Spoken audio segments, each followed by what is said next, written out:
Morjes! Just ajoin tässä hallin pihaan Sprinterin ja olisi tarkoitus nyt kuvata tästä esittelyvideo. Ja nyt on tämmönen kiva sateinen syyskeli. Ja pesen auton ja ajan sen tonne halliin sisälle. Ja niin kuin näkyy ehkä taustalta, niin tätä on jo hiukan purettu. Ja mä kohta kerron tarkemmin, mitä tälle autolle pitäisi tehdä ja jatketaan kohta. Decisions as I go to anywhere I flow.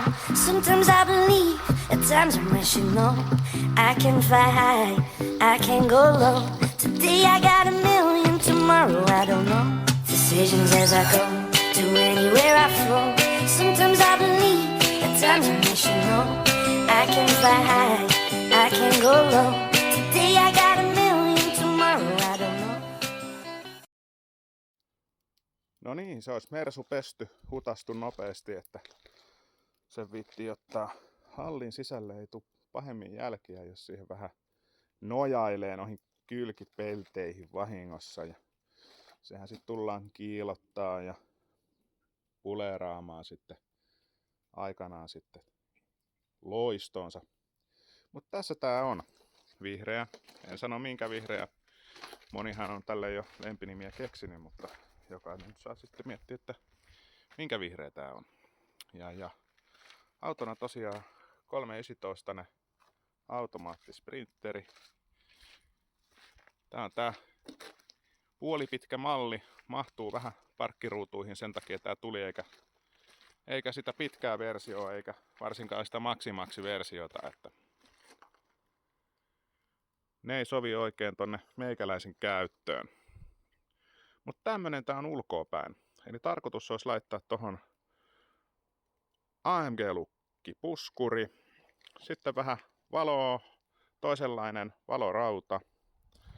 Astinlaudat vaihtuu kylkiputkiin, tarpeeton määrä äärivaloja niihin. Ylös on tulossa aurinkolippaa ja valorautaa. Valorautaan sitten tietenkin vähän valoja ja takapää olisi semmonen, putkee vähän ympäri, astinlaudat taakse, spoileri tuonne. Ja siinä se olisi niinku takapään osalta. Semmonen se olisi niinku hyvin nopeasti niinku ulkoapäin, miten se olisi suunniteltu. Sitten sisustaa hiukan. Oviin tulee midbassoja, sopiva määrä. Pinnotetaan jollain. Ei ole vielä ihan tietoa, että nukataanko, maalataanko vai millä vedetään nahkaa. Penkit nahkasiksi, eli uudet pinnat niihinkin.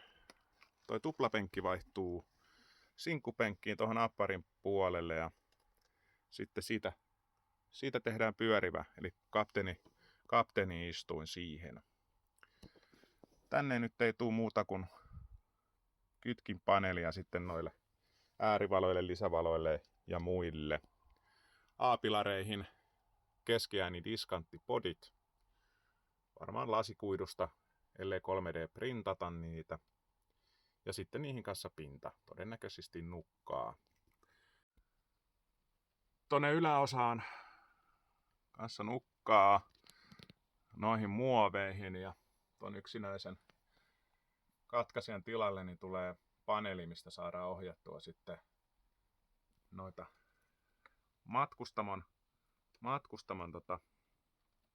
valaisimia sitten. Eli jatko-ohjaamo sitten.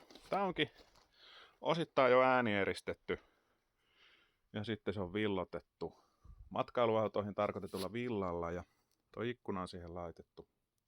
Tässähän on ollut jo jatko-ohjaamo, mutta se ei ollut mieluisa, niin se menee kokonaan uusiksi. Täällä on Intapin kiskot valmiina pohjassa.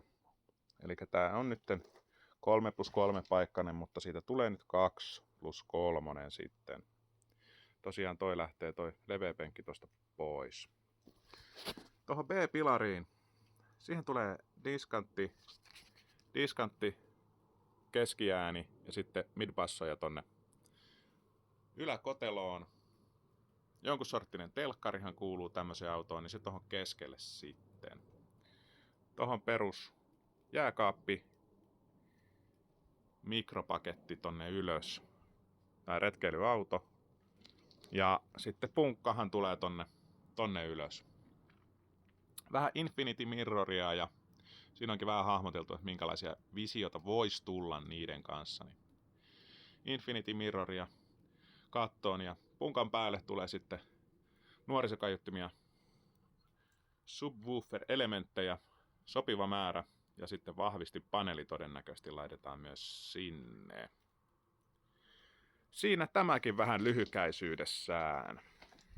Ja jos sä haluat, sun yrityksessä haluaa tai tiedät jonkun, joka olisi kiinnostunut olemaan mukana tämmöisessä projektissa, niin pistä viestiä. Mä oon avoin ehdotuksille. Decisions as I go to anywhere I flow. Sometimes I believe, at times I wish you know I can fly high, I can go low.